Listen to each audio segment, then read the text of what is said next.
कृष्णा येडा झाला सजवीला घोडा गेला लातूरला आणायला राधा राधा म्हणता कृष्णा येडा झाला सजवीला घोडा गेला लातूरला आणायला येड राधी नग लावला बाय मला मला मला मला काही सांगू तुम्हाला आईला चाय वाटते आता पितो थोडा ह्या श्रीमंत लोकात राहून मला बी चहाची चांगली तलप लागली बघा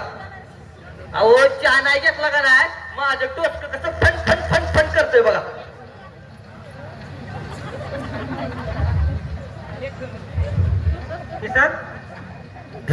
असा पुतळ्यासारखा का उभारला आणि हे काय चहा मालक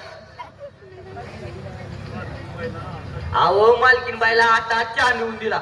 थोडासा उरलाचा टेस्ट बघावं म्हणून बघितला आणि तुमची हा काय ऐकू आली तर गिळायला बी ना आणि टाकायला बी ना बरं ते जाऊ दे सरिता उठली का नाही अजून हो हो उठले की आता मस्तपैकी फ्रेश बीज झाले त्या फवारा बिवारा मारलाय आणि आरच्या समोर उभा राहून चहा पिऊ लागल्यात बर जा बरं बोलव तिला जातो मालक बोर झाले नको आता आज सुट्टी पण आहे सरिताला घेऊन आज कुठतरी बाहेर फिरायला जाऊ